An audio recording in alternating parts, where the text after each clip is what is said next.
I have a near-death experience story. It was the last time I drank.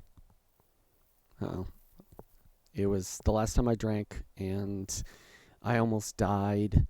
And it was kind of scary, but with a funny kind of ending, kind of funny, sad, life lesson.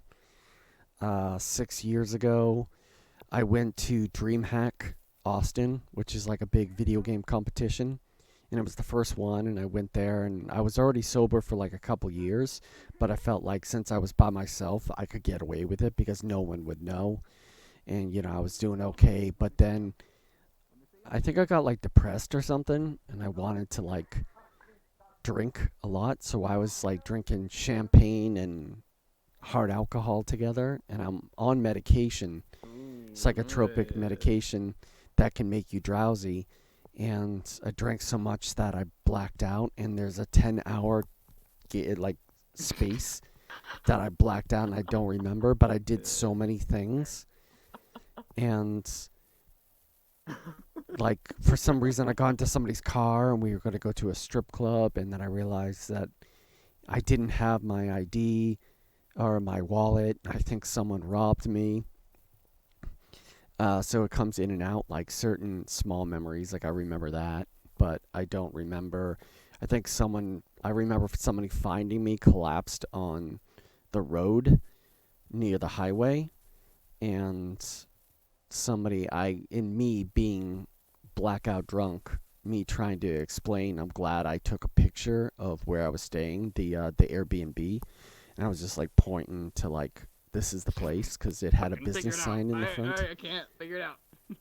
But it was yeah, it was pretty intense because I woke up to the guy who owns the Airbnb wake me up because since it was like me, and the doors didn't have locks, I put a chair against the door, so he literally had to not bash the door in, but he's like,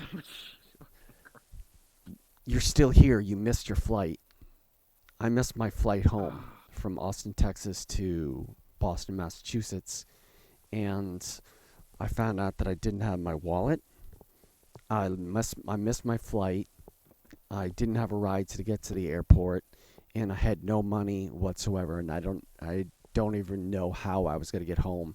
And the guy from the Airbnb gave me a ride to the airport, and then I was like, okay. And then I actually had to talk to them and convince them that I am who I say I am, and they had to call references to get me onto that flight. And since I missed it, I had to take an hour flight to Dallas, and then wait 8 hours in an airport for a flight back to Boston. And I have my flip flops and I have a t shirt and shorts on, and I didn't dress appropriately. And all I could think about was, oh my God, what did I say? What did I do? And I go to my social media, and gibberish and me trying to talk to big name Twitch people, and it was and posting videos to Twitter and texting people gibberish. And I'm like, people that I just met during the con, and I'm like, I'm dying of embarrassment.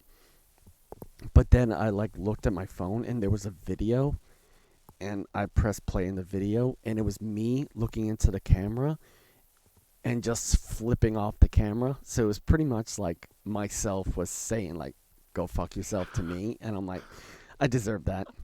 I deserve that. So I was freezing my ass off watching a bootleg of Civil War, Captain America Civil War, and trying to stay warm in a very cold airport. And then by the time I got home, I told my dad what happened, and the fact that I could have eased. Oh yeah, the other thing is, I have a record on my Lyft app that said that someone drove me to 6th Street at 3 a.m. There's nothing open at 3 a.m. on 6th Street. That's like the big strip where they block it off and people go to bars. So someone scammed me and Oh my all of god. this other That's stuff, and miserable. I couldn't even track him down because that was the last day Lyft was able to operate in Texas before it was illegal. And I'm like thinking about all this other stuff, and worst case scenario, somebody could have easily robbed me. I still had my camera on my back, but I was like, good lord. there were so many things wrong with that, and I gotta try better to. I can't think of it as no one's watching me, so I can get away with it. So definitely, and I got a bracelet that has the first date of my sobriety that I wear, so I always remember that.